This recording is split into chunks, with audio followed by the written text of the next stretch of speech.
Assalamualaikum warahmatullahi wabarakatuh. Innal hamdalillah nahmaduhu wa nasta'inuhu wa nastaghfiruh wa na'udzu billahi min syururi anfusina wa min sayyiati a'malina. May yahdihillahu fala mudhillalah wa may yudlil fala hadiyalah. Wassalatu wassalamu ala nabiyyina Muhammadin wa ala alihi wa ashabihi wa man tabi'ahum bi ihsan ila yaumiddin. Rabbi shrah li sadri wa yassir li amri wahlul 'uqdatam min lisani yafqahu qawli. Amma ba'd. Ya ayyuhal ikhwan rahimakumullah. Puja dan puji kita panjatkan kepada Allah Subhanahu wa taala yang sampai detik ini kita masih dikasih kesempatan bernafas sehingga bisa menambah kualitas dan kuantitas ibadah kita. Mudah-mudahan 15 hari puasa yang telah kita lakukan diterima oleh Allah Subhanahu wa taala. Amin. Amin. Dua kalinya salawat dan salam mudah-mudahan tetap terlimpahkan kepada qudwah hasanah kita, panutan kita Rasulullah Muhammad sallallahu alaihi wasallam. Kita juga berdoa mudah-mudahan tetap diakui sebagai umatnya dan berhak kelak mendapatkan syafaatnya. Amin. Allahumma amin. Ayo ikhwan rahimakumullah, saya mohon maaf, saya pikir tidak rutin tiap malam Sabtu. Tadi malam jam 10 itu Ustaz Sulaiman baru menghubungi anak, tanya temanya apa Ustaz? Anak waktu itu mau ngopi, mau halakoh, akhirnya tidak sempat mikir, habis halakoh baru berpikir, langsung saya jawab, tengah malam jamuan tamu agung. Karena tema pertama kemarin itu adalah serius membersamai tamu agung.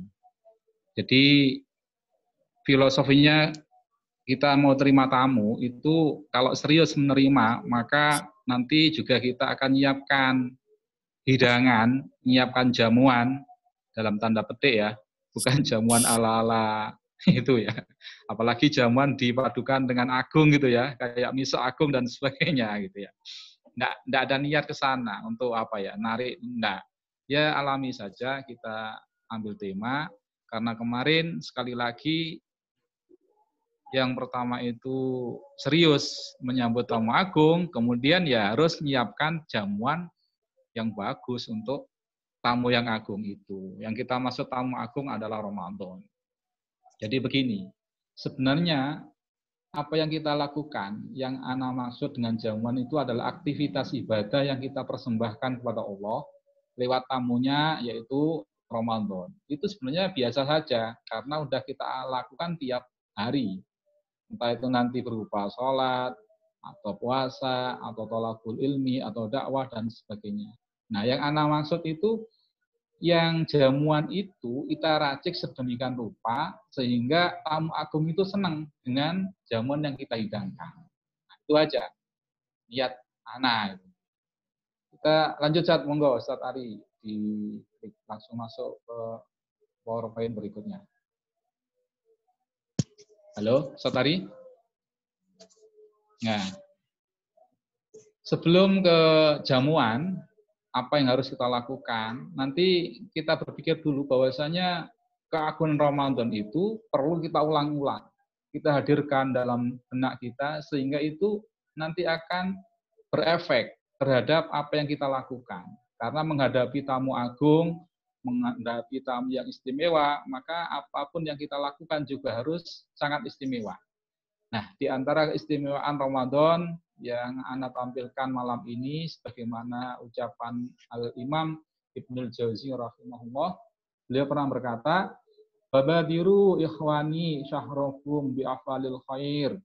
Babadiru itu bersegeralah, wahai saudara-saudaraku, mengisi Ramadan ini dengan perbuatan-perbuatan kebaikan. Jadi kita diminta, dianjurkan, dinasihati sama Ibnul Jauzi itu untuk segera berbuat kebaikan, karena waktunya sangat istimewa. Sedang promo-promonya, diskon, dan sebagainya, maka kita harus gunakan kesempatan sebaik mungkin, sesegera mungkin. Wa afraduha anil khotoya. Pisahkan perbuatan baik kalian dari segala bentuk dosa.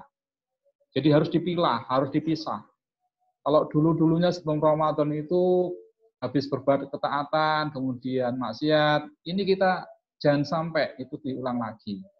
Litakuna wahdaha la ghair. Biar bulan-bulan ini, malam-malam ini, hari-hari ini tuh hanya ada kebaikan toh. La ghair, tidak ada selain kebaikan. Dan itu memang harus menjadi perhatian kita. Wa'lamu anna syahrakum hadha, ketahuilah wahai saudaraku semua, anna syahrakum hadha, bulan kalian ini, bulan Ramadan maksudnya, syahrun in'amun, adalah bulan yang penuh anugerah, wa syahrun mairun, bulan yang penuh pahala. Jadi bulan ini, bulan Ramadan, malam ini juga, meskipun kita tidak banyak yang gabung, tapi kita harus berbangga. Kenapa? Karena kita sedang dibersamai oleh 70.000 malaikat lebih. Karena niatnya tolakul ilmi. Nah, suasana yang sebaik ini dengan kebersamaan bersama malaikat, ini perlu kita syukuri. Ini juga diantara bentuk kita mengagungkan tamu tersebut. Dan menghormat bersama-sama dengan para malaikat, menjalankan kewajiban yang namanya tolakul ilmi. Ta'rifu hurmatahu al-malaikah wal jin wat thair. Bulan ini bulan yang dimana para malaikat, para jin, bahkan burung-burung pun mengetahui kehormatan dan kemuliaannya. Jadi makhluk selain kita, selain manusia dan jin yang dibebani untuk taat pada Allah, itu mereka semua sedang memahami bahwasanya malam ini, bulan ini, itu adalah bulan penuh dengan kemuliaan. Maka mereka menghormati. Nah, kita yang dipestai, yang kita menjadi subjek diturunkan bulan Ramadan itu seharusnya lebih menghormati, lebih memuliakan. Karena makhluk di luar kita yang tidak punya beban, tidak punya taklif itu berani menghormati, memuliakan sedemikian rupa. Wahan li'alqatihi min zawariha ma asyrafaha. Sungguh mengagumkan betapa mulianya kesempatan-kesempatan bercahaya yang terdapat padanya. Malam-malam ini, besok, lusa, sampai 15 hari ke depan itu sangat-sangat bercahaya di hadapan Allah dan malaikat waktu-waktu yang kita lewati itu. Eman sekali kalau tidak kita gunakan semaksimal mungkin. Walisa'atin lati kal jawarhima atrofaha. Waktu-waktunya bak permata yang penuh dengan kemenangan. Jadi bukan emas lagi, tapi permata. Waktu kita itu kalau dinilai dengan waktu selain Ramadan, itu bandingannya luar biasa. Kalau bulan Ramadan itu mungkin besi yang sudah karatan dan sebagainya, nggak ikut kita perhatikan. Tapi malam ini, bulan ini itu bagaikan permata. Harganya udah nggak bisa dibandingkan dengan besi yang sudah karatan itu. Maka terhadap permata semacam itu, kita harus bisa memanfaatkan semaksimal mungkin. Lanjut, Zat. Masih apa yang dikatakan Imam Ibnul Jauzi, beliau meneruskan, asyraqat layaliha bi sholatit tarawih. Malam harinya bercahaya dengan salawat tarawih. Jadi salat tarawih kita, di situ ada bacaan Quran, ada bacaan sholawat, ada bacaan tasbih, tahmid dan sebagainya, itu bercahaya, menyinari malam, naik ke angkasa, disaksikan oleh para malaikat. Dan kita harus menyadari itu. Jangan berlalu seperti biasanya saja. Jangan, rugi sekali. Wa narat ayyamuha bis salati wa tasbih. Siang harinya bersinar dengan salat dan tasbih. Salat kita di siang hari juga akan memberikan dampak yang luar biasa terhadap alam dunia ini. Hilyatuha al-ikhlas wasidqu. Perhiasannya adalah keikhlasan dan kejujuran. Jadi keikhlasan kita dan kejujuran kita itu menjadi hiasan bulan ini. Wasamaratuha al-khalas wal ilqu. Maka hasil akhirnya nanti kita keluar dari Ramadan itu adalah bebas dari api neraka, selamat. Itu yang diminta oleh Ibnul Qayyim. Kita dalam memperlakukan bulan yang suci ini, yang mulia ini. Maka sekali lagi kita munculkan keindahan, keistimewaan bulan Ramadan itu untuk apa? Menyemangati kita dalam rangka beribadah. Lanjut, Zat. Ayo, ikhwan rahimakumullah. Bulan yang semulia itu, Tidak semua orang bisa memanfaatkan seperti yang udah jenengan terima di luar sana. Banyak hadis-hadis yang menyatakan banyak orang yang berpuasa tidak dapat apa-apa, hanya haus dan dahaga.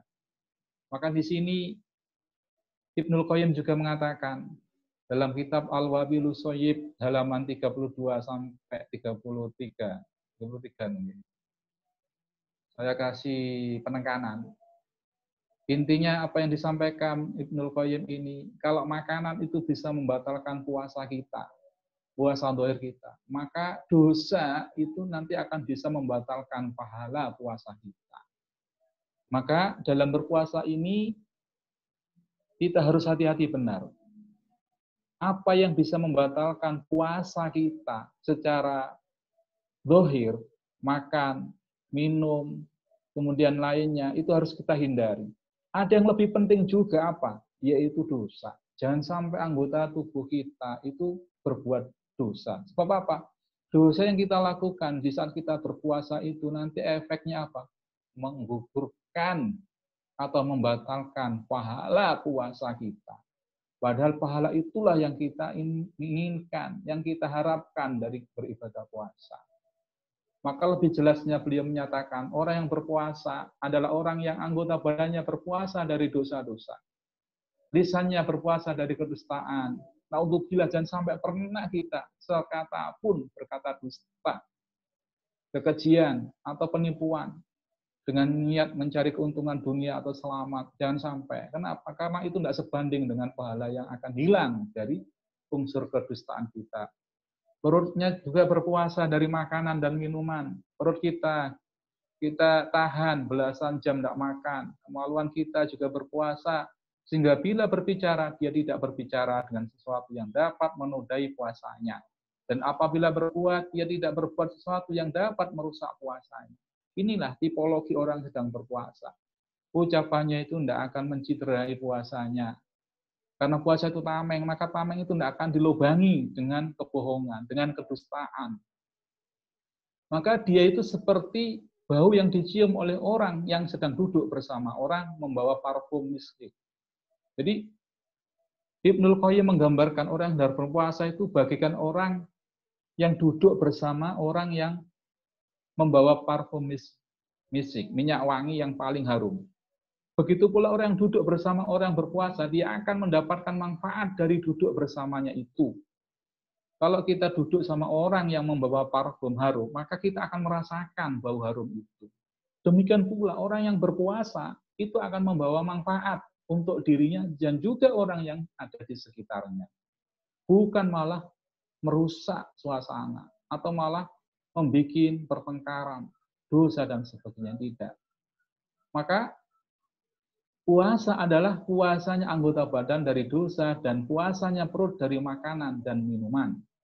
Maka sebagaimana makanan dan minuman bisa membatalkan puasa dan merusaknya, begitu pula dosa sekali lagi bisa membatalkan pahala puasa kita.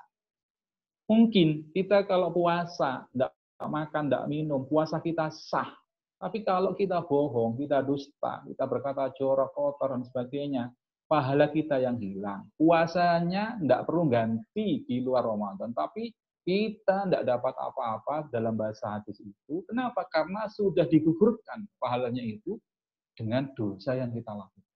Nah, inilah semacam ini harus kita hindari benar, sehingga tamu agung itu datang kepada kita itu membawa kebahagiaan, membawa keuntungan, tidak hanya membawa kecapean kita.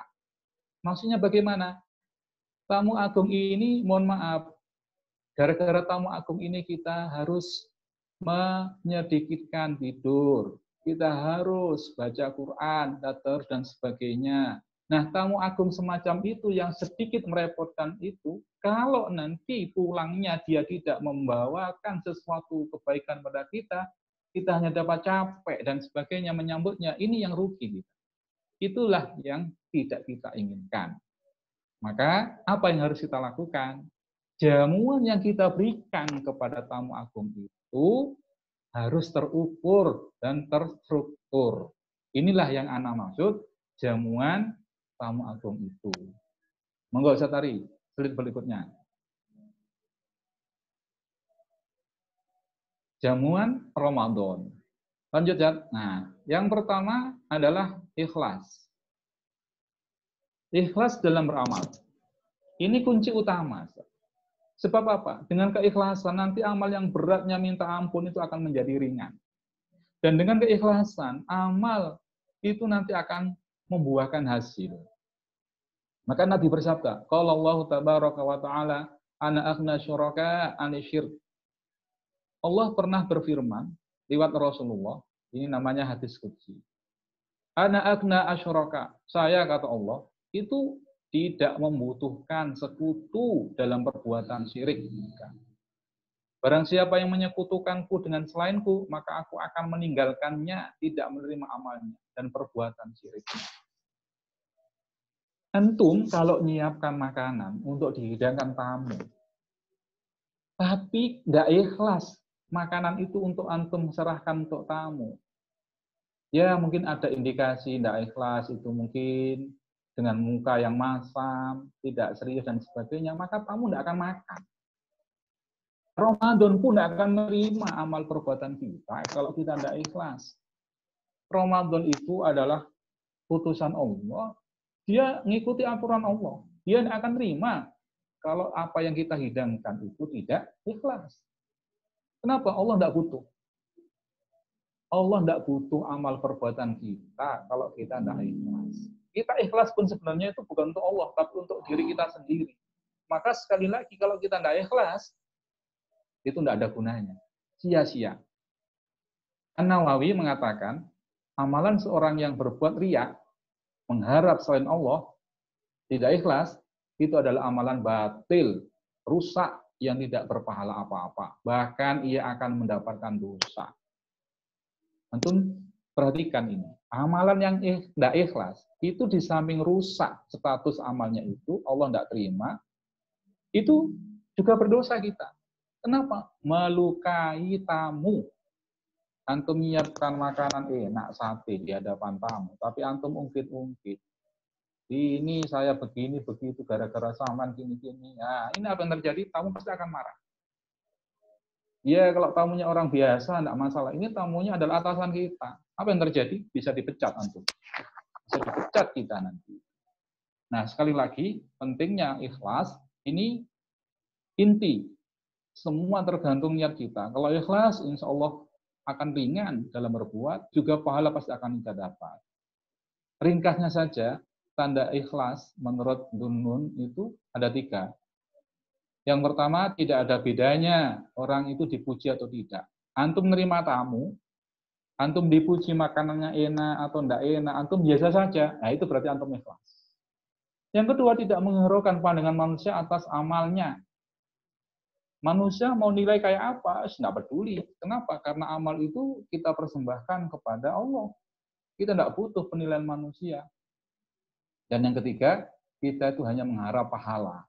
Maka sekali lagi, man shoma ramadhana imanan wa ihtisaban ghufira lahu ma taqaddama min dzambi. Itu ihtisaban. Maksudnya suaranya nger-nger gimana ya? Tidak jelas ada. Halo? Halo? Jelas Ustaz di sini.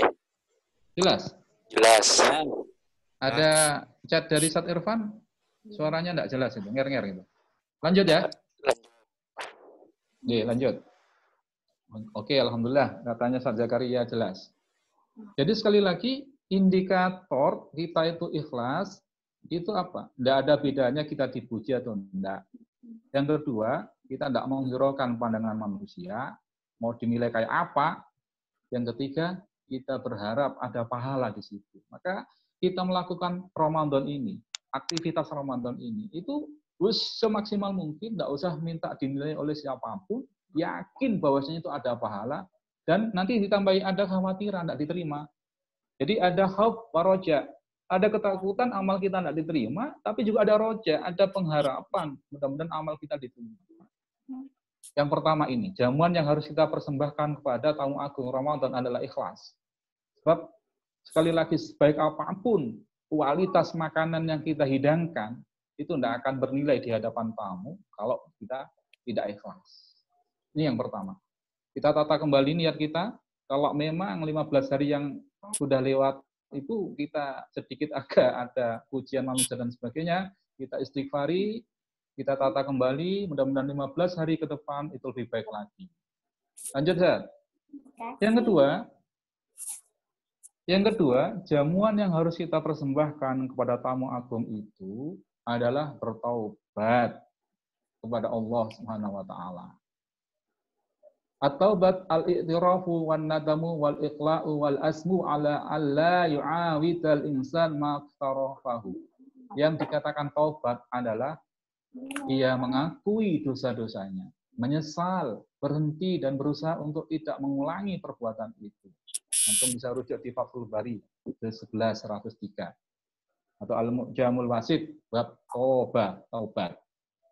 Jadi yang dikatakan taubat itu adalah mengakui dosa-dosa kita. Kita ini manusia, makhluk khata' wa nisyan, tempatnya salah dan lupa. Pasti kita pernah berbuat dosa. Dalam satu hari kita tidak bisa menjamin diri kita itu bersih dari dosa. Nah, kalau kita udah ngakui kita punya dosa dan kesalahan, maka satu-satunya jalan, solusinya yang diminta oleh Allah adalah bertobat. Allah tidak pernah nyuruh kita membebaskan diri dari dosa 100% tidak. Yang Allah minta dari kita adalah bertaubat. Allah memaklumi kita itu punya dosa. Kenapa? Karena memang tempatnya dosa kita. Manusia yang tidak punya dosa maksum hanya satu, Rasulullah Muhammad SAW. Selain itu tidak ada. Hatta sahabat pun itu ada juga kesalahan. Hanya radhiyallahu anhum wa radu'an. Mereka itu sudah diridhoi oleh Allah. Kita tidak ada jaminan semacam itu, maka harus lebih bertobat banyak lagi. Ini hadis yang Ibnu Umar sampaikan. Ibnu Umar qala in kunna lana'uddu li Rasulillah sallallahu alaihi wasallam fil majlis al-wahid, satu majlis mi'ata marrah. Ibnu Umar itu, putranya Umar, itu pernah berkata, kami pernah menghitung di satu majelis Rasulullah Shallallahu Alaihi Wasallam itu 100 kali dia mengucapkan Rabbi ghafirli wa tub alayya innaka antat tawwabur rahim. Antum di hadis lain mendapati Rasulullah itu satu hari beristighfar, istighfarnya penjelmaan daripada taubat itu 70 kali. Ada yang mengatakan 100 kali. Dalam sehari semalam. Ini yang Ana sampaikan ini yang tidak umum ya, yang umum itu sudah biasa untuk mendapati di luar. Ini saya nyari yang agak agak tidak umum ya. Ini hadis menyatakan bahwasanya Rasul dalam satu kali duduk, dalam satu majelis, itu 100 kali beliau itu mengucapkan Rabbi firli wa tub alayya innaka antat tawwabur rahim. Dan ini Anda dapati di hadis lain itu merupakan doa yang beliau baca pada waktu sholat duha. Saya ulang. Anak mulai kecil tuh kalau sholat duha itu doanya Allahumma innal duha duhauka wal bahaa bauka. Terus itu ya. Itu ternyata tidak ada dalam hadis. Itu karya ulama. Boleh apa enggak Ustaz? Monggo silakan. Yang penting antum tidak meyakini itu hadis dari Rasulullah. Aman. Nah, yang Rasul ucapkan pada waktu beliau sholat duha, habis sholat duha itu ya ini. Rabbi firli wa tub alayya innaka antat tawwabur rahim. Maka salat duha itu juga dikatakan salat tawabin, salatnya orang yang bertaubat. Nah, ini antum biasakan 100 kali. Itu enggak lama, itu paling 10 menit selesai antum istighfari. Tapi salat duha itu ya, ambil yang berapa salam kan pajak tubuh kita yang 360/9 itu ya satu salam aja. Tapi kalau antum ingin dibangunkan istana di akhirat nanti, 6 salam. Nah, berapapun salam yang antum ambil, monggo, tapi antum kalau bisa ditutup dengan doa ini. Doa tawabin ini. Apa? Ya ini. Rabbi firli wa tub alayya innaka antat tawwabur rahim. Jadi, 100 kali dalam satu kali duduk Rasulullah. Istighfarnya itu, padahal beliau tidak punya dosa.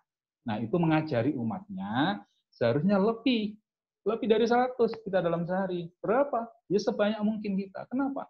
Semakin kita merasa banyak dosa, ya semakin banyak harus kita istighfari. Dan kita niati untuk bertobat kepada Allah. Nah, inilah jamuan kedua yang harus kita berikan kepada tamu agung Ramadan agar disampaikan nanti kepada Allah. Sehingga Allah menerima. ikhlas, kemudian tobat, luar biasa ini kekuatan yang akan kita peroleh.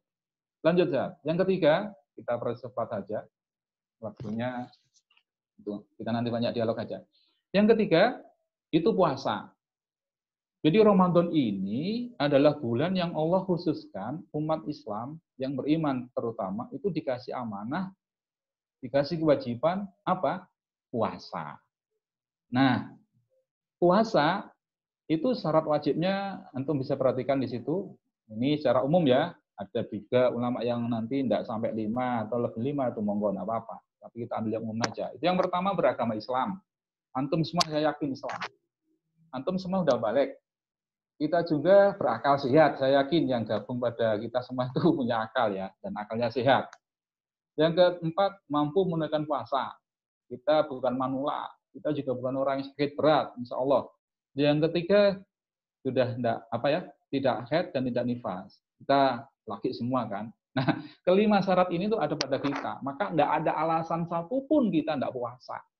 Wajib kita puasa. Dan puasa ini luar biasa. Balasannya itu tidak bisa diukur dengan matematis pahala Rasulullah, tapi hanya hitungan Allah sendiri. Kalau kadang-kadang amal ibadah lain itu ada sekian-sekian, tapi puasa tidak ada. Allah sendiri yang akan jamin nanti. Sesuai dengan keikhlasan dan kebaikan atau kehusuan puasa kita.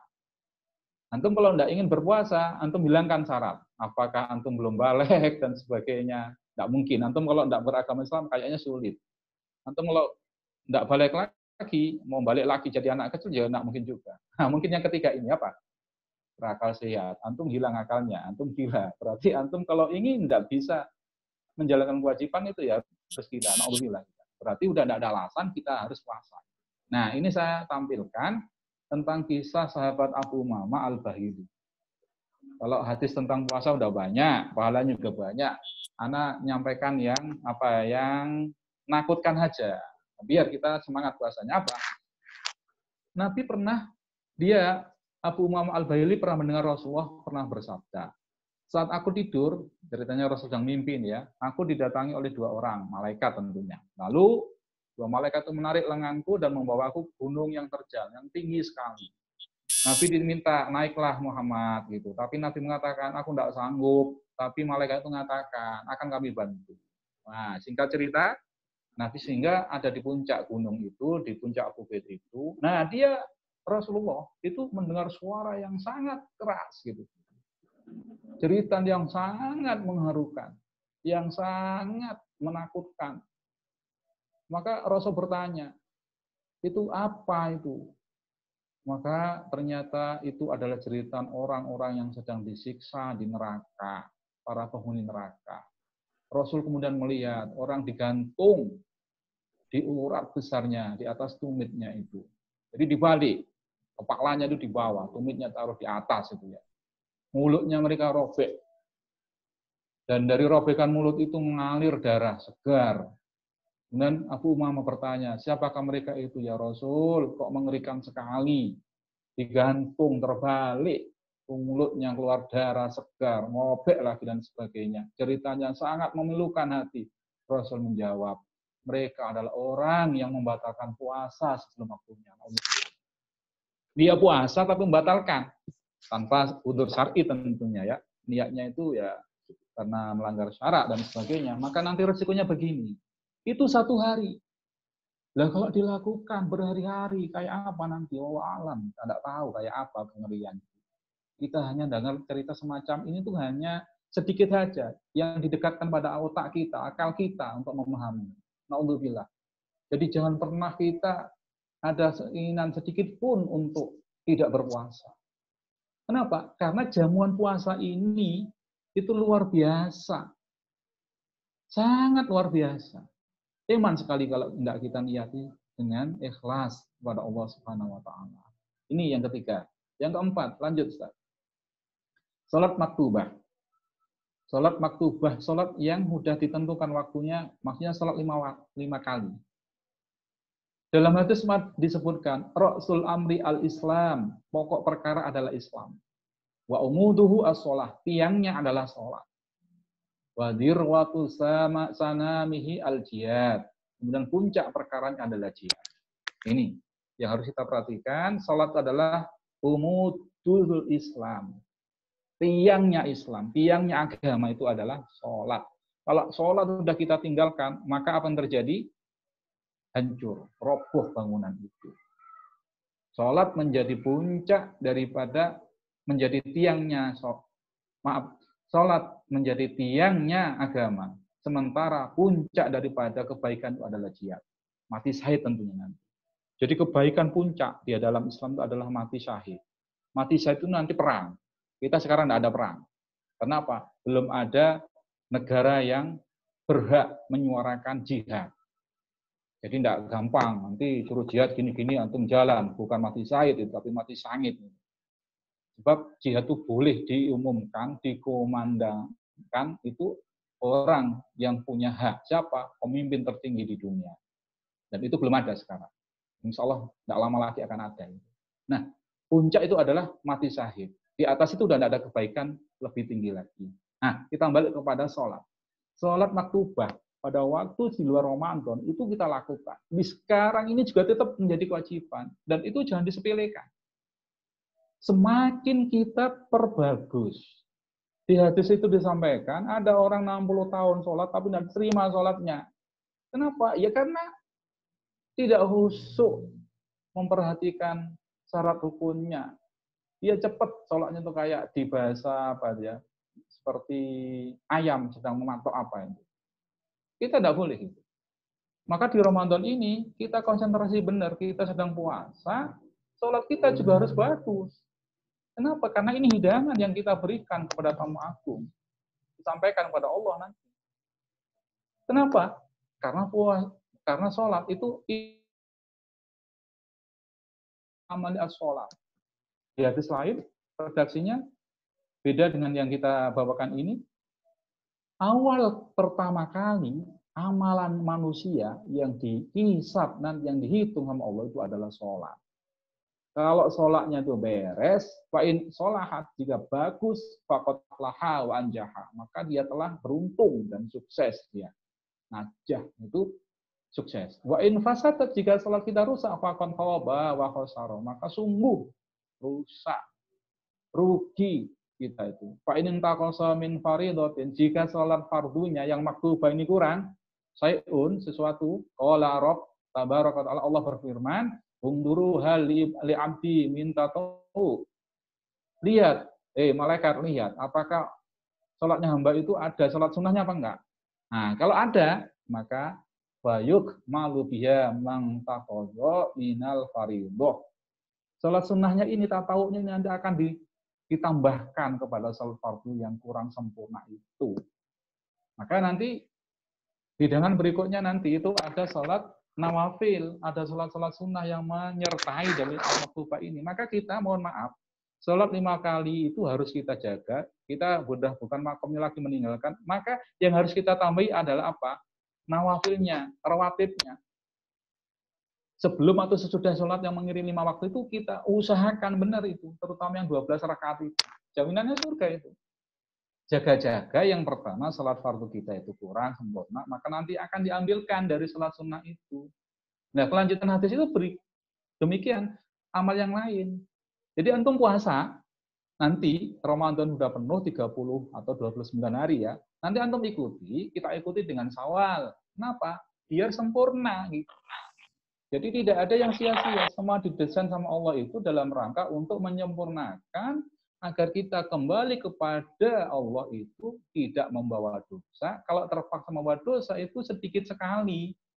Jangan banyak-banyak. Gitu. Sebab faktanya kita bebas dari dosa sama sekali itu tidak mungkin.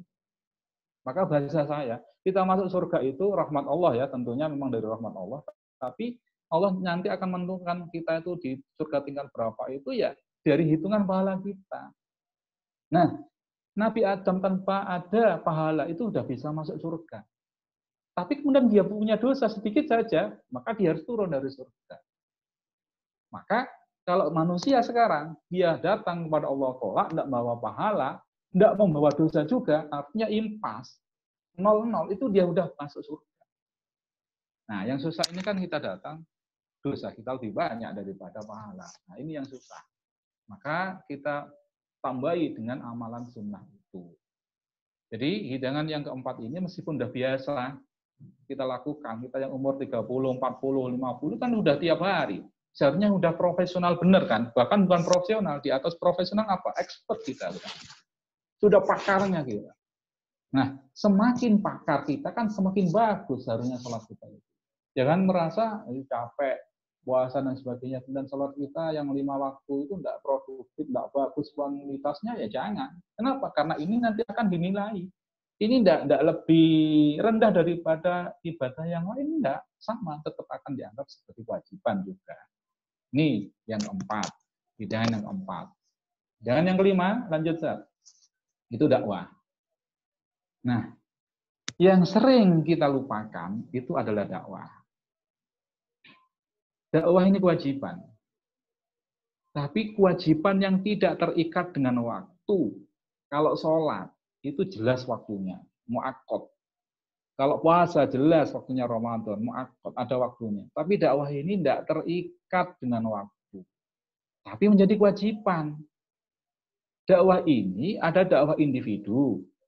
Ada dakwah jamaah. Ada dakwah negara.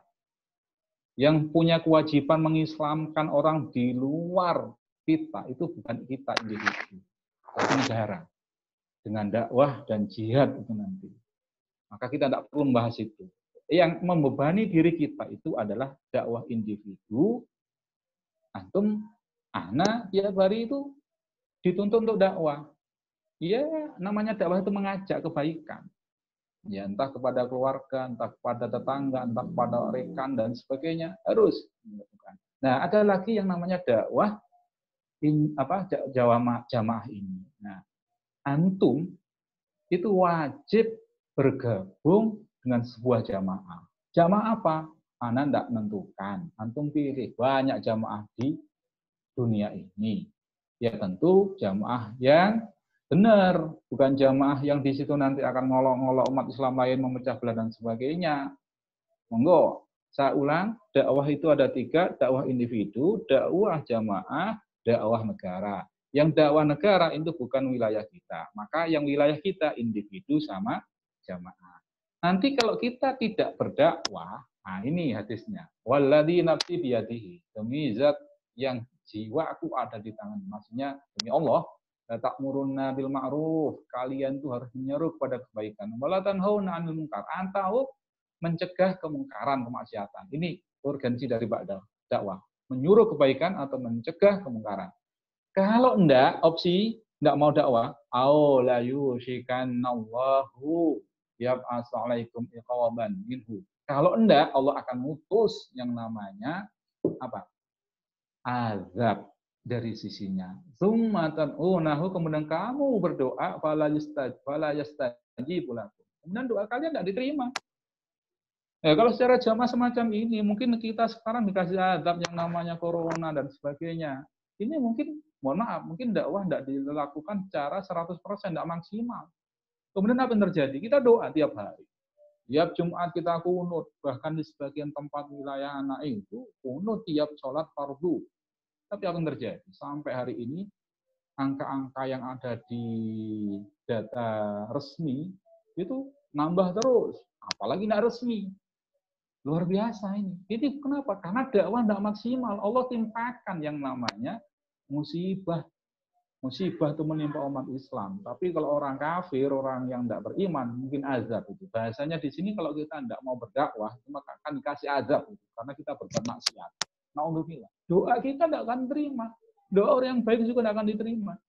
Kenapa? Karena memang kita meninggalkan kewajiban dakwah. Na'udzubillah. Nah, dipertegas di ayat atau ayat 24, Qul in kana aba'ukum wa abna'ukum. Katakan, jika kalian itu lebih mencintai bapak-bapakmu, anak-anakmu, saudara-saudaramu, istri-istrimu, kerabatmu, harta yang kau usahakan, semuanya itu lebih kau cintai daripada habba ilaikum minallah, daripada Allah, Rasul, jihad fisabilillah, yaitu daripada dakwah. Kita lebih mencintai keluarga dan sebagainya daripada dakwah. Apa? Fatarabbasu hatta ya'tiyallahu bi'amrih. Maka tunggulah sampai Allah mendatangkan keputusannya. Apa keputusannya? Ya siksa. Allah tidak memberi petunjuk pada orang fasik. Apa? Alhamdulillah. Maka dakwah itu harus menjadi bagian dari kehidupan kita. Harus menjadi pola hidup kita. Dan sampai kita itu bebas, membebaskan diri dari dakwah. Kenapa? Karena itu kewajiban. Kewajiban itu tidak akan hilang sampai kita dipanggil kelak sama Allah. Maka nanti akan ditanyakan, kamu telah berdakwah apa enggak? Allah tidak akan menanyakan hasil dakwah kita apa enggak. Yang Allah tanyakan, Anda telah berdakwah apa enggak? Kalau sudah nyampaikan ya sudah. Sesuai dengan kemampuan kita tentunya. Kalau kita tidak mampu nyampaikan yang besar-besar, ya tidak usah nyampaikan yang biasa. Pada siapa? Kerabat, teman, dan sebagainya. Ya level kita mana? Level kita RT ya tingkat RT. Level kita kabupaten ya kabupaten. Jadi tidak membebani, Allah tidak membebani yang bukan kemampuan kita. Yang penting kita ada ikhtiar untuk berdakwah. Dakwah itu ya nasihat itu, yang saling menasihati itu. Lanjut Zat, ini hidangan yang kelima. Masih ada 5 ini. Saya percepat deh. Yang keenam, mencari ilmu. Ini kewajiban. Anda cari yang wajib-wajib dulu ya. Ini hidangan yang wajib loh ya. Dalam Ramadan ini juga kita lakukan di luar Ramadan. Tapi kualitas sama kuantitasnya, bumbu racikannya harus kita pertajam lagi di Ramadan ini. Mencari untuk kewajiban. Nah, alhamdulillah malam ini, 1,5 jam ini, kita gugurkan kewajiban itu. Mencari ilmu ini sama dengan dakwah tadi. Waktunya tidak terikat. Fleksibel, monggo, jenengan. Pokoknya dalam seminggu itu tidak kosong dari mencari ilmu apa, 1, 2, 3 jam gitu. Antum target. Tapi ini ilmu bersifat umum. Kalau ilmu yang harus antum kuasai sebelum antum berbuat kewajiban, itu wajib. Contoh, antum mau sholat. Antum wajib mengenal salat rukun, sunnah, batalnya sholat. Antum mau puasa Ramadan, itu wajib mengetahui syarat rukunnya puasa, apa yang membatalkan puasa. Ini wajib. Nggak boleh hitungan 1 minggu, 1 kali aja, enggak. Pokoknya antum mau mengerjakan apa yang di situ ada ilmunya, wajib antum puasai, maka wajib kita belajar. Ulama mengatakan berilmu sebelum beramal, yaitu maksudnya. Jadi contoh besok antum mau bayar zakat, ya antum wajib mengetahui ilmu zakat kayak apa, nggak boleh ngawur kita. Antum mau umroh besok, habis Ramadan memang sudah dibuka lagi, antum wajib mengetahui ilmu umroh. Kalau anak sekarang nggak punya kewajiban belajar ilmu umroh, kenapa? Nggak mau umroh. Tapi bagi mereka yang udah mau umroh, wajib mempelajari ilmu sebelum dia berangkat. Nah, Ramadan ini kita kemarin udah belajar apa enggak? Kalau belum, kita lihat lagi apa syarat rukunnya, batalnya, dan sebagainya. Nah, mencari ilmu ini, ikhwan rahimakumullah, itu sangat luar biasa. Man kharaja fi talabil ilmi fa huwa fi sabilillah hatta yarji'a. Barang siapa yang keluar untuk mencari ilmu, maka ia berada di jalan Allah hingga pulang. Ini jenengan sekarang ini jalan Allah. Jenengan di jalan Allah itu luar biasa. 70 malaikat sedang membersamai kita, mendoakan kita sampai semut, ikan di lautan, di sungai itu bertasbih untuk kita. Ini namanya di jalan Allah. Tapi ya namanya kebaikan itu tidak banyak yang senang. Kenapa? Ya godaan. Loh, katanya setan sudah dibelenggu, Ustaz. Penggedenya setan yang dibelenggu. Kalau anak buahnya itu masih menggoda kita. Nah, terhadap anak buah setan aja kita kalah, ya itulah level iman kita. Kemudian yang kedua, mansalat tatorikon. Barang siapa yang menempuh jalan, yaltamis bihi ilman, di situ dia mencari ilmu, sahalallahu bi tariqan ilal jannah. Maka dia itu sama dengan mempermudah jalannya ke surga. Jadi kita sedang membuat terowongan menuju surga. Speakernya tidak terdeteksi. Suara Anda tidak terdengar, nggih? Halo? Cuma di Ustaz Dayat bermasalah. Oh, Ustaz Dayat. Ya. Yang Anda tetap lancar saja? Lancar. Oke, monggo, saya lanjutkan. Jadi kita kalau mau belajar, itu berarti kita sedang bikin jalan, bikin tol, bikin jembatan untuk menuju surga. Nah, antum kalau jarang belajar, berarti jarang bikin jalan. Artinya apa? Nantinya kesulitan. Ini paling enak ini. Kita tidak disuruh perang, tidak ada perang kan sekarang, tidak ada jihad. Ya ini aja udah. Maka anak itu ya, hampir tiap hari itu sampai 2-3, apalagi sekarang kan di rumah. Kajian-kajian online itu Masya Allah. Satu hari bisa 3-4 kali. Sampai kadang-kadang itu orangnya tidur, HP-nya yang ngaji sendiri. Gitu. Kenapa ya ini? Ya penting niatnya gitu aja. Tapi tetap usaha maksimal. Nah, yang ketiga, idama kal insan in qata amalu illa min salasin nanum hafal luar kepala ini.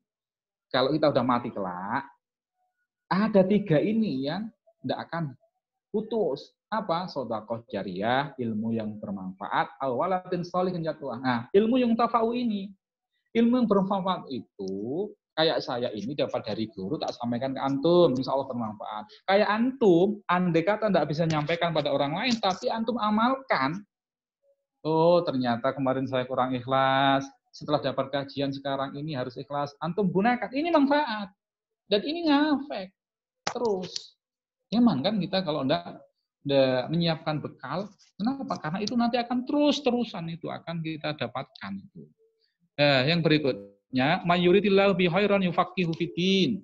Barang siapa yang Allah kehendaki baik, yufaqihu fiddin. Allah pinterkan dia, Allah pahamkan dia terus urusan agama. Nah, kita sekarang insya Allah itu berarti dikehendaki Allah baik. Ya orang lain berarti tidak baik, ya tidak gitu kita. Cara berpikirnya kita husnudzon, mereka yang tidak gabung juga ikut gabung di tempat lain dan sebagainya. Nah, kan gitu. Kurang 3 menit. Ini baru 6 saat masih ada 4. Tidak apa-apa. Innama yakhsyallaha min ibadil ulama. Sesungguhnya yang takut pada Allah itu adalah orang-orang yang berilmu. Alim, jamaknya ulama. Jadi apa? Kita itu tidak akan takut kepada Allah kalau tidak punya ilmu. Berarti dibalik. Orang bodoh itu berani kepada Allah. Berani durhaka kepada Allah. Yang berani itu kepada Allah berarti dia itu sombong. Orang sombong tidak akan masuk surga. Nah, kita kalau ingin masuk surga, pulang ke kampung halaman kita, ya harus berilmu. Caranya berilmu gimana? Mencari ilmu. Nah, di bulan Ramadan ini, hidangan mencari ilmu itu harus kita perbagus bumbunya. Masakan itu, kalau diracik biasa itu, ya biasa. Tapi kalau diracik dengan super bumbunya super, cara masaknya juga super, maka akan cita rasanya luar biasa. Nah, di Ramadan ini bonusnya luar biasa orang cari ilmu. Lanjut, Zat. Simpat. Tak tambah 5 menit nanti. Yang berikutnya adalah berdoa. Nah, doa ini wajib, Ustaz. Ini jamuan yang harus kita persembahkan pada bulan Ramadan. Langsung saja, di Ramadan itu banyak sekali waktu yang sangat mustajabah. Sepertiga malam. Nah, antum mesti sahur, kita mesti sahur. Ya kita doakan, ya. Berdoa kita. Jangan sampai habis sahur kita tidur. Usahakan habis sahur itu duduk, merenung sambil banyak istighfar, doa. Kenapa? Mustajabah itu. Waktu sahur, sepanjang waktu puasa, antum mulai sahur sampai mau buka itu, doa apa saja itu sangat diterima sama Allah. Peluangnya sangat tinggi. Menjelang berbuka apalagi. Malam Lailatul Qadar, apalagi saat adzan. Nah, ini semua adzan. Di antara adzan dan iqamah, antum nunggu orang imam datang, atau antum menjadi imam, nunggu di iqamahi, itu doanya luar biasa. Ketika sujud, dan sebagainya. Ini fasilitas ini harus kita gunakan. Kenapa? Karena innahu malam yas'alillah yaghdab alaihi. Siapa yang tidak minta kepada Allah, maka Allah akan murka atasnya, dianggap sombong. Laisa sa'un akram 'ala Allah taala minad du'a. Tidak ada sesuatu yang lebih besar pengaruhnya di sisi Allah. Kemuliaannya apa selain doa? Doa mukhul ibadah di hadis lain itu. Otaknya ibadah. Antum sholat itu intinya doa. Antum puasa itu juga doa. Kenapa? Karena taat kepada Allah. Nah, kedekatan Allah itu ada 2 macam. Yang pertama, kedekatan Allah secara umum itu semua makhluk itu dekat sama Allah, asalkan dia mau mendekat. Nah, yang kedua ini kedekatan Allah yang khusus pada hambanya, tatkala dia sedang berdoa, yaitu Allah akan mengijabahi doanya, menolongnya dan memberi taufik kepadanya. Maka antum mendekat pada Allah secara khusus. Gimana caranya? Tidak ada dengan bahasa lain, tidak ada dengan cara lain. Hanya satu caranya apa? Doa. Antum sujud, doa itu sangat luar biasa kedekatan kita. Nah, ini mohon diperhatikan doa kita di bulan Ramadan ini harus ditingkatkan. Ya, kalau bisa kita variatif dalam berdoa itu. Jangan ya itu saja yang diminta. Saya tidak hafal bahasa Arabnya, bahasa hadisnya gini, tidak pakai bahasa Indonesia tidak apa-apa. Kenapa? Allah paham apa yang kita minta. Yang jelas akan dikabulkan. Hanya tunggu waktu saja, apa dikabulkan di dunia, atau menghantam musibah, atau nanti akan diberikan di akhirat. Lanjut, Zat.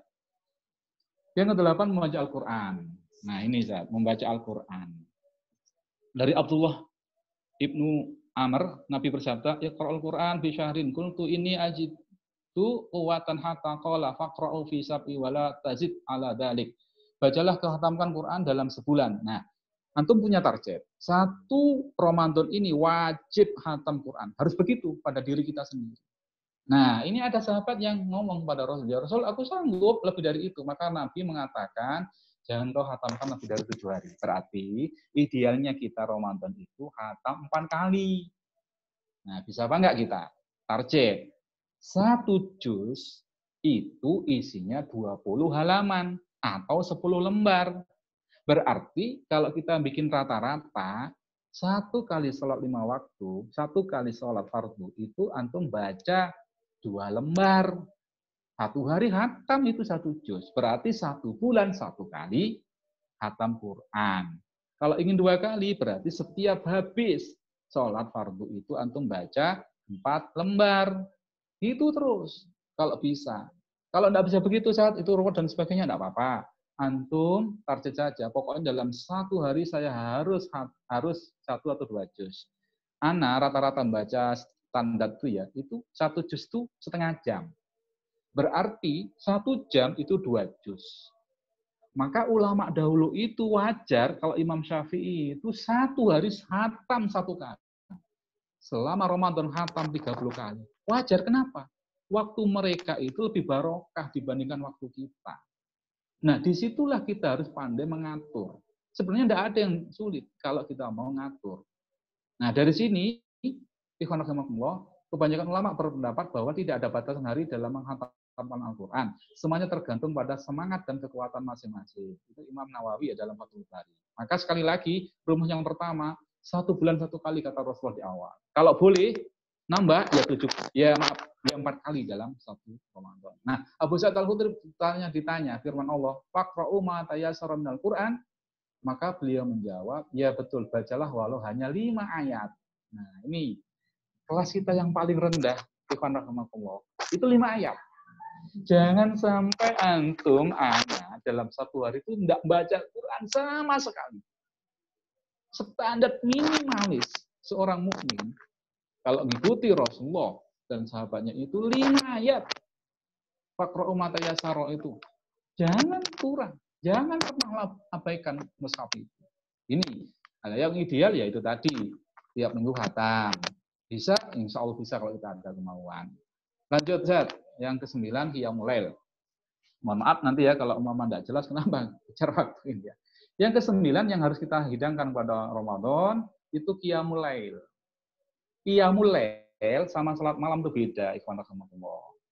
Yang dikatakan Qiyamul Lail itu, qiyam itu berdiri, lail itu malam. Maksudnya menghidupkan malam. Itu namanya Qiyamul Lail. Isinya apa? Bisa antum sholat, bisa antum baca Quran, bisa baca sholawat, atau berbuat kebaikan yang lain yang diniati ibadah. Ini namanya Qiyamul Lail. Dan kita diminta untuk itu. Jadi tidak hanya murni baca Quran atau enggak. Ya kalau hanya baca Quran ya enggak apa-apa, atau hanya sholat ya enggak apa-apa. Ini secara umum dalam Mausu'ah Al-Fiqhiyah itu definisi daripada Qiyamul Lail, menghidupkan malam. Ini. Jadi malam itu jangan sampai diisi yang lain, hanya main WA atau main game dan sebagainya. Jangan. Eman, kenapa? Ini luar biasa pahalanya. Wa minal laili fatajat bihna filatalak asa ayyab asa rabbuka maqama mahmuda. Nah, di sini ditekankan khusus Ramadan itu identik dengan sholat malam. Kenapa? Karena itu fadilahnya luar biasa. Karena dalam sholat malam itu di situ ada juga baca Al-Quran. Nah, lebih umum kan?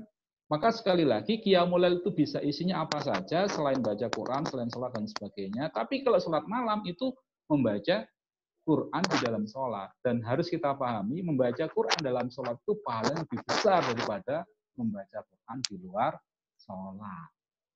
Apalagi tanpa wudhu. Jadi kalau tanpa wudhu nilainya mungkin 100. Kalau pakai wudhu itu mungkin di atas 100. Mohon maaf angka pastinya saya lupa. Kapan hari dapat saya itu keterangannya ya. Tapi kalau membaca Quran dalam sholat itu 250 insya Allah pahalanya itu dibandingkan di luarnya. Dan satu huruf itu alif lam mim, bukan satu huruf tapi itu beberapa huruf. Alif satu, lam satu, mim satu begitu. Tinggal kalikan aja. Yang terakhir itu memberi iftar. Apa iftar itu? Ya makanan yang kita gunakan berbuka. Ini kopi pas pahala. Kita ayyuhal ikhwan rahimakumullah, mungkin puasa yang kita jalankan itu tidak maksimal ya. Ada kekurangan dan sebagainya. Maka kita tutup dengan apa? Dengan memberi buka orang lain berbuka puasa. Kalau kita lakukan itu, apa yang terjadi? Pahala orang yang berpuasa yang kita kasih makan itu akan ditransfer kepada kita persis tanpa berkurang sama sekali. Maksudnya berkurang gimana? Ya kalau umpama Ustadz Ari itu dapat nilai 1000 puasanya, anak kasih iftar, anak kasih makan untuk berbuka. Maka 1000 yang didapat Ustadz Ari itu dikasihkan saya juga. Saya dapat 1000, Ustadz Ari juga dapat 1000 tanpa mengurangi. Ini namanya transfer pahala tanpa capek kita melakukan. Hadisnya jelas. Kenapa kita diminta untuk itu? Pada waktu orang berbuka itu ada momen yang sangat penting. Apa? Doanya sangat mustajabah. Nah, diharapkan pada waktu kita memberi makan itu, orang yang kita kasih makan berbuka puasa itu mau mendoakan kita. Seperti yang Rasulullah sampaikan. Kalau Rasul dikasih makan, dikasih sama orang lain, sahabatnya, itu boleh berdoa, Allahumma at'im man at'amani. Ya Allah, berilah makan orang yang memberi makan aku. Waski man asqani. Berilah minum pada orang yang memberi minum. Jadi tidak rugi dunia, akhirat apalagi. Nah, makanya nanti antum kalau mau niat sedekah memberi makan orang berbuka, antum pilih. Kenapa? Pilih orang yang kira-kira soleh. Semakin dia soleh, semakin besar pahalanya. Kenapa? Ya amru ni'mal mal as-soleh lil mar'i as-soleh. Wahai amru, sebaik-baik harta itu adalah harta yang ada di tangan orang soleh. Maka juga begitu kita pada waktu memberi makan berbuka, kalau ada satu yang tidak tertib sholatnya sama yang tertib sholat, antum pilih yang tertib sholatnya. Yang satu itu kiai besar, yang satu kiai kecil, maksudnya kecil besar di sini itu maksudnya ketaatannya pada Allah ya, bukan jumlah pengikutnya, maka antum pilih yang besar ketaatnya pada Allah. Kenapa? Itu semakin besar pahalanya. Ayo ikhwan rahimakumullah. Jadi 10 hidangan ini itu harus kita manage dengan baik, harus kita ukur, minimal kita pernah lakukan dalam bulan Ramadan ini. Apalagi ini berupa kewajiban, maka tidak mungkin tidak kita lakukan.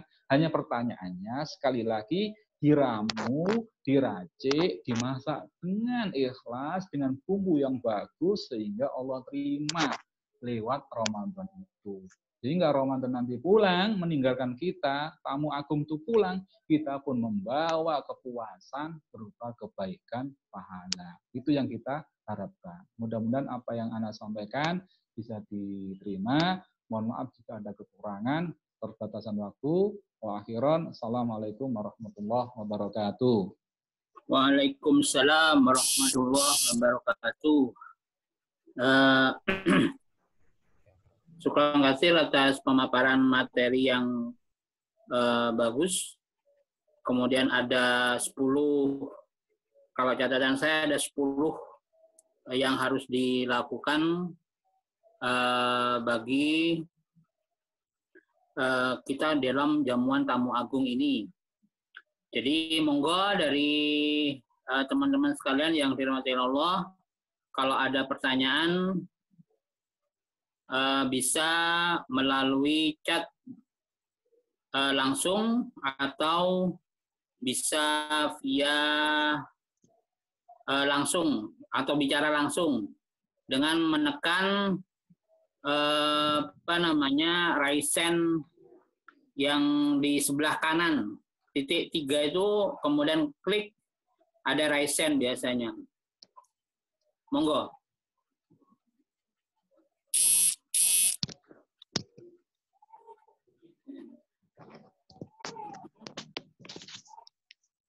Ada pertanyaan?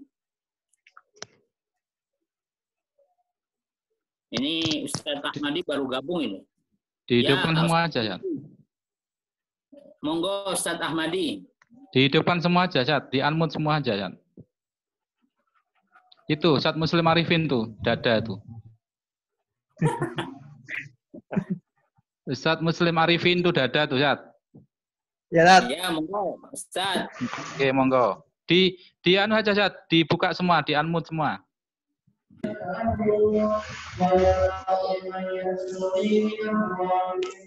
Monggo, Ustaz. Assalamualaikum warahmatullahi wabarakatuh. Waalaikumsalam warahmatullahi wabarakatuh. Saya menanyakan tentang puasa, Ustaz. Oke. Nah, saya kan kemarin itu nanya tentang bagaimana apakah boleh atau tidak itu nyerai bahasa Madura saya keluar. Ya, tidak apa-apa, paham ya, membayar ya. Ya, membayar puasa itu kan katanya disuruh ganti walaupun bertobat ya kan Ustadz. Nah, kalau gantinya dengan pakai ini memberi nafkah atau ngasih makan ke yang miskin-miskin Ustadz. Bagaimana Ustadz? Seperti janda, anak yatim. Apakah itu boleh atau tidak Ustadz? Atau cuma berhak ke seorang perempuan Ustadz? Seperti itu. Langsung dijawab. Bentar, langsung dari pertanyaan Ustadz Ahmadi, monggo. Monggo.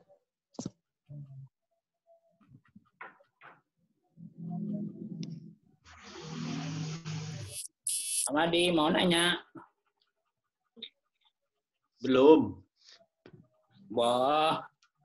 Masih itu langsung Ustadz. Itu Ustadz Zakaria itu Ustadz, apa itu? Monggo, Ustadz Zakaria. Lagi kurang gabung.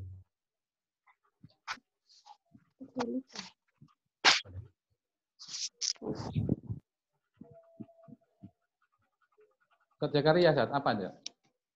Bentar. Nggak ada pertanyaannya. Ada chat itu Ustadz. Ya, cuma assalamualaikum. Oh. Langsung, Zat.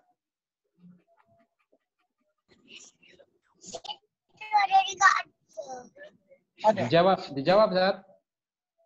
Ya. Oke, jadi begini Ustaz Muslim Arifin, nggih. Puasa Ramadan ini diwajibkan bagi mereka yang telah memenuhi syarat. Ya, kalau ada orang memenuhi syarat, kemudian dia tidak berpuasa, maka dia dianggap bermaksiat. Itu ada nasnya, itu wajib diganti. Kalau sholat, mohon maaf, seperti wanita yang haid dan sebagainya itu tidak disuruh untuk sholat. Mohon maaf juga bagi yang mengatakan, yang ikut pendapat ada kodok sholat ya. Tapi sholat, tapi puasa itu meskipun dia haid dan sebagainya itu nanti disuruh mengganti. Apalagi ini meninggalkan tanpa ada udzur syar'i, maka wajib menggantinya di luar Ramadan. Nah, karena terlalu banyak mungkin keberatan mengganti, ada keinginan mengganti dengan membayar fidyah, memberi makan orang miskin. Ini Ustaz, niatnya baik tapi kurang tepat. Kenapa? Karena memberi makan orang miskin atau fidyah itu hanya bagi mereka yang sudah dikhususkan. Siapa mereka? Orang yang sudah tidak sanggup berpuasa, mungkin sakit atau tua, atau wanita yang sedang menyusui atau hamil. Itu Ustaz ya.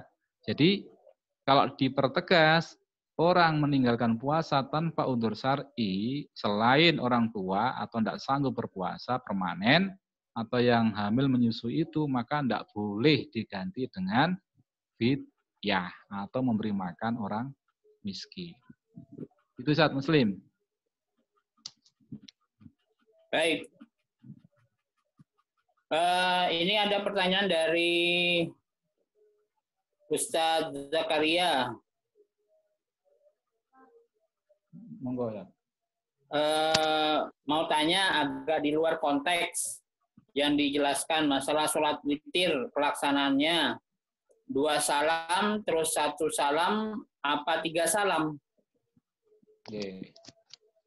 mau tanya agak di luar konteks. Yang dijelaskan masalah sholat witir, pelaksanaannya 2 salam, terus 1 salam, apa langsung 3 salam.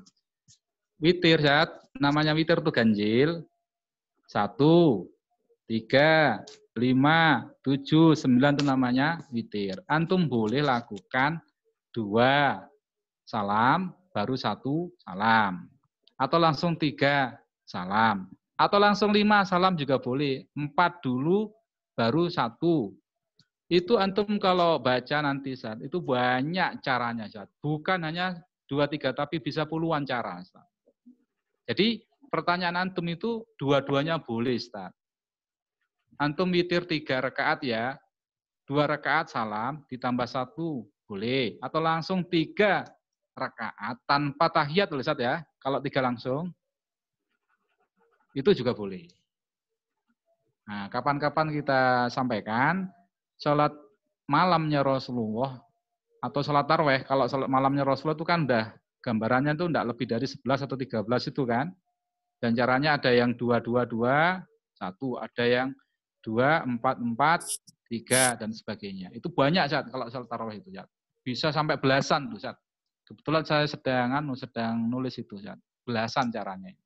Jadi, jawabannya dua-duanya boleh, Ustaz. Oke. Siapa lagi? Begitu, Ustaz. Zakaria. Barakallah. Barakallah wa iyyakum.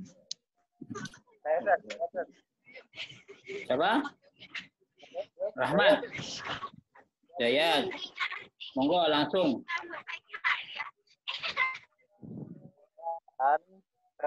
Bagaimana hukumnya ketika kita mendengarkan suara Al-Quran yang dibacakan oleh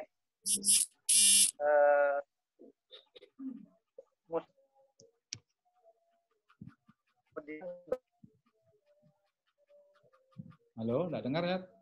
Gimana, Dad? Enggak dengar. Halo? Dad? Tajwidnya. Antum Halo? sinyalnya nggak bagus. Tulis aja ya, tulis nggak apa-apa. Tulis saja. Oh ya, sekarang bagus nggak sekarang? Bagus. Masih? Iya. Begini, bagaimana hukum kita mendengar suara bacaan Al-Quran, yang bacaan Al-Qurannya itu tidak sesuai dengan tajwid yang benar, dan rata-rata itu musola. Dan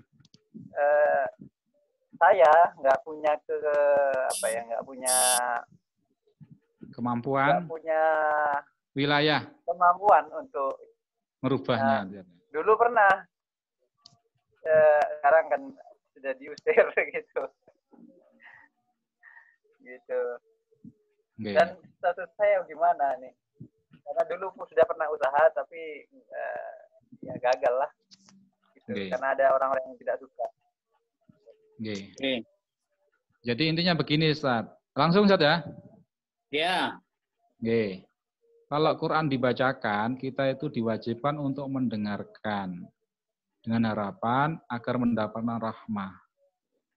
Maka jangan sampai ada bacaan Quran, kita itu lebih mementingkan yang lain. Ya, kecuali kalau memang itu kondisinya lain itu saja. Contoh, ada orang biasa tadarus, kemudian kita sedang bicara sama orang tua atau bicara sama tamu, maka ini tidak masuk yang ana maksud. Tapi ini kita ada peluang untuk mendengarkan, tapi kita tidak mau mendengarkan ini yang bermasalah. Apalagi kita dalam satu forum. Kita tadarus di satu musola, yang lain baca, kita kemudian gurau dan sebagainya, ini dosa kita. Nah, gimana hukumnya kita mendengar orang lain membaca Quran, tapi bacaannya itu tidak layak, menyalahi makhraj, menyalahi aturan baca Quran. Kalau kita punya hak, punya kuasa untuk menasihati, menyampaikan, ya kita sampaikan. Karena itu kewajiban. Maaf Pak, itu tadi kurang panjang, kurang pendek, dan sebagainya. Tapi kalau kita tidak punya wilayah untuk menasihati, Maka kita gugur kewajiban itu, Ustaz. Ya hadisnya gimana? Man ra'a minkum mungkaran falyughayyir biyadihi. Kalau tidak sanggup biadih dengan kekuasaan antum, maka fabilisani nasihati. Kalau nasihati pun antum nanti malah dimarahi dan sebagainya. Wa fabiqalbihi. Udah, antum tidak setuju aja tapi dalam hati. Dan itu, mohon maaf, itu udah paling bawah levelnya. Antum jangan membiarkan, oh ya itu bacaannya udah bagus ini. Enggak. Antum mengingkari itu bacaan salah. Antum doakan aja sudah, mudah-mudahan dapat hidayah agar dia mau belajar lagi sehingga cara baca Qur'annya itu lebih baik lagi. Jadi kata kuncinya kalau antum sanggup untuk menyampaikan, sampaikan, dan kalau tidak sanggup, ya udah gugur. Allah tidak membebani kita lebih dari kemampuan kita. Allah a'lam bishawab. Begitu Ustaz Rahmat. Ya, sekarang ini ada pertanyaan dari Ustadz Abu Hadid ini. Beliau mana kalau beliaunya? nggak salah sambil nyupir itu. Oh, sambil nyupir. Allah barakallah. Mohon diberikan gambaran puasa Nabi SAW dari sahur sampai sahur lagi. Syukron. Wassalamualaikum. Maksudnya gambaran gimana, Ustaz? Gambaran sahur sampai Halo, sahur. Tad. Allah. Assalamualaikum. Halo. Waalaikumsalam warahmatullahi wabarakatuh. Ahwan, Tad. Lagi di jalan, nyupir. Tad. Allah Lagi ikuti barakallah. kajiannya ini. Barakallah. Insyaallah, insyaallah. Ya, begini, Tad. Saya ingin mendapatkan gambaran secara lengkap atau gambaran jelasnya lah. Bagaimana Nabi ini mencontohkan puasa Ramadan itu. Jadi puasa ala Nabi lah kalau begitu. Kalau mau dibahasakan dari sahur sampai terus sehari puasa berbuka, kemudian sholat malam, kemudian sampai sahur kembali. Gitu. Seperti apa gambarannya tadi? Syukron, Tad. Nggih. Ya gambarannya ya seperti yang di hadis-hadis yang kita baca saja. Jadi di bulan Ramadan itu, mohon maaf, Rasul itu berpuasa, tapi tidak hanya murni puasa, tapi amal ibadah yang lain yang sudah kita sampaikan tadi itu juga dilakukan dengan maksimal. Ustaz. Contoh, ada nanti pembahasan tentang sedekahnya Rasul ya. Rasul di luar Ramadan itu sedekahnya luar biasa, tapi di bulan Ramadan itu digambarkan bagaikan angin yang bertiup. Namanya angin bertiup itu cepat sekali. Dan tidak bisa dihitung. Udah angin, tidak bisa ngitung kita, bertiup lagi. Artinya apa? Ganti, habis ganti. Kan begitu. Itu dari segi sedekahnya. Dari segi interaksinya dengan Al-Quran, itu Rasulullah, itu di bulan Ramadan, beliau langsung didatangi malaikat Jibril untuk mengoreksi, untuk memeriksa bacaan Qurannya itu. Sehingga di situ dialog. Waktu-waktu Rasul itu sangat banyak sekali kepada Al-Quran itu. Dan Quran itu kan dialog sama Allah. Sehingga kalau tidak ada aktivitas perang, kita pahami banyak perang yang Rasul lakukan di bulan puasa juga. Kalau kondisi normal, itu hari-hari Rasul pada waktu puasa itu kebaikannya itu dinaikkan berlipat-lipat ya.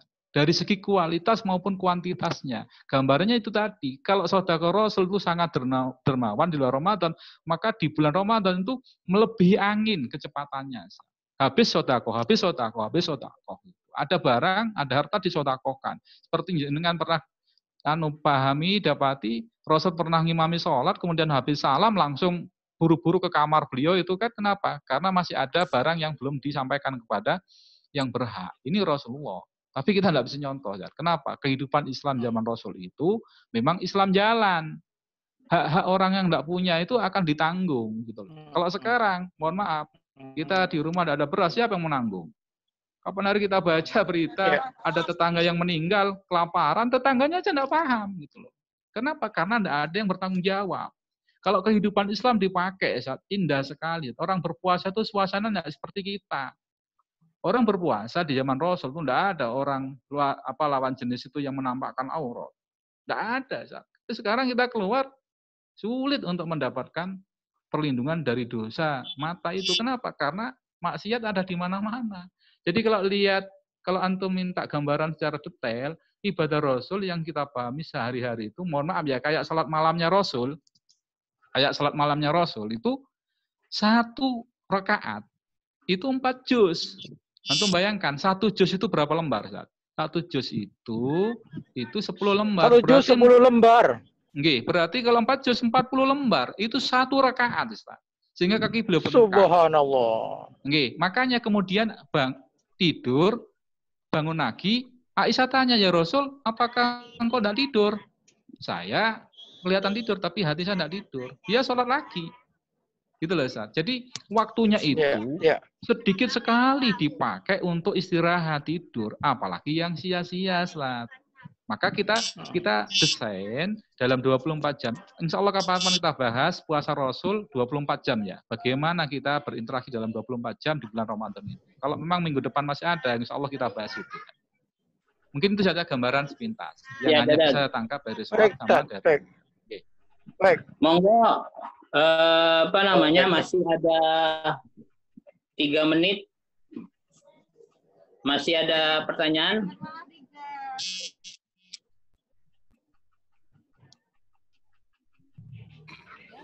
Kalau nggak ada, gimana? Ustaz Didit nanya. Assalamualaikum warahmatullahi wabarakatuh. Waalaikumsalam warahmatullahi wabarakatuh. Tanya Ustaz.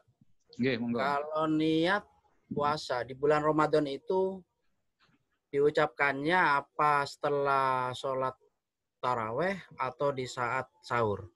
Mengingat jika sholat sunnah itu kita bisa secara besok paginya, walaupun besok paginya kita bisa niat. Kalau puasa sunnah itu yang penting kita belum makan dan minum gitu. Itu bagaimana, Ustaz? Jadi begini, Ustaz ya. Semua ulama sepakat bahwasanya niat itu letaknya di hati. Niat itu di hati. Hanya di kalangan Syafi'iyah melafalkan niat itu sunnah.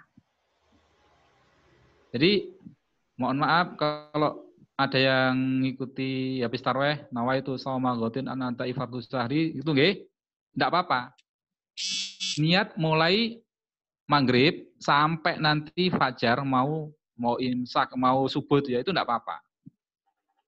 Antum melafalkan itu enggak apa-apa. Bagi kalangan Syafi'iyah itu dianggap sunnah melafalkan. Tapi bagi ulama lain, itu antum enggak lafalkan enggak apa-apa. Antum sahur itu udah dianggap niat. Kenapa? Orang bangun itu kan sahur itu kan salah satu dari kesunahan puasa kan. Dia kalau bangun, makan berarti dia niat. Nah, kalau puasa sunnah itu boleh di siang hari. Yang penting belum makan seperti yang jenengan sampaikan tadi. Tapi kalau puasa Ramadan ini, puasa wajib itu enggak boleh. Antum subuh, setelah subuh baru niat puasa Ramadan enggak sah puasanya. Harus sebelum subuh. Kalau di Nahdliyin itu sebelum imsak gitu saja. Meskipun ya terminologi imsak itu juga kurang kurang tepat. Kenapa? Imsak kan menahan itu ya. Nah, di situ maka kita ngikuti sebagian ucapan Imam Malik di awal Ramadan kemarin malam pertama. Nah, kita niat 100%, maksudnya 30 hari kita niati di awal. Jaga-jaga ada salah satu malam kita tuh yang tidak niat lupa, nah itu udah tercover, udah teratasi dengan niat yang sebulan tadi itu di awal misalnya. Bisa diterima, Ustaz? Iya, bisa. Terima kasih. Oke, jadi antum nawaitu shauma ghatin itu sunnah aja. Antum enggak lafalkan juga enggak akan batal puasanya. Yang penting antum mulai maghrib sampai subuh nanti itu udah ada niat. Mau tidur, bisa mau niat ya Allah puasa Ramadan dan sebagainya, sudah sah. Baik. Sudah jam 21.30 Ustaz. Monggo ada statement closing statement. Untung enggak closet antum. Closing. Nggih, ayo ikhwanahumullah, terima kasih atas perhatiannya. Kita berdoa mudah-mudahan apa yang kita lakukan termasuk dari tholaqul ilmi dan itu kewajiban. Amin. Yang namanya kewajiban di bulan Ramadan itu paling luar biasa. Mudah-mudahan diterima dan nanti kita bisa nikmati hasilnya setelah kita bertemu sama Allah kelak. Nah, yang ingin Ana tekankan bahwasanya 10 menu, 10 hidangan yang kita sampaikan kepada pertemuan ini, itu intinya sudah pernah kita lakukan semua di bulan selain Ramadan. Hanya Ana ingin menegaskan lagi bahwasanya ke-10 itu mohon kualitas sama kuantitas yang ditingkatkan lagi. Ya, enggak murni kita baca Quran, terus enggak capek juga kita. Ya, geser habis sholat duha, ganti ini, ganti ini. Apalagi kita sekarang kan kerja di rumah dan sebagainya, itu lebih maksimal. Sehingga bulan ini nanti tamu ini meninggalkan kita puas, tamu juga puas. Yang ngutus tamu itu Allah Subhanahu wa taala juga puas terhadap sambutan kita. Jangan sampai tamu pulang kita tidak diridhoi. Nah, indikatornya apa? Pada waktu kita ibadah semakin hari semakin naik, berarti ibadah kita kemarin yang 15 hari itu diterima. Tapi kalau, mohon maaf, hari ini lebih jelek daripada kemarin, itu indikator kita ditolak ibadah kita. Na'udzubillah. Kita segera bertobat kalau itu. Kenapa? Balasan kebaikan itu adalah kebaikan berikutnya. Kebalikannya, balasan kejelekan, ya kejelekan berikutnya. Jadi kalau hari ini kita lebih jelek, kemarin kita sudah bisa 2 juz, hari ini 1 juz, berarti itu hati-hati. Ada lampu kuning, bahkan lampu merah terhadap ibadah kita. Mudah-mudahan kita tidak seperti itu. Itu mungkin yang bisa Ana sampaikan. Mohon maaf jika ada kekurangan. Allah a'lam bishawab. Baik, Ustaz. Syukran katsir. Pada teman-teman sekalian yang dirahmati Allah, sudah berakhir pada akhir acara kita. Sebelum kita, sebaiknya kita tutup dulu dengan doa kafaratul majlis, diawali istighfar 3 kali. Astagfirullahaladzim. Astagfirullahaladzim. Astagfirullahaladzim. Astagfirullahaladzim. Astagfirullahaladzim. Wabillahi taufiq wal hidayah wal inayah. Assalamualaikum warahmatullahi wabarakatuh. Waalaikumsalam warahmatullahi wabarakatuh. Waalaikumsalam warahmatullahi wabarakatuh. Syukran,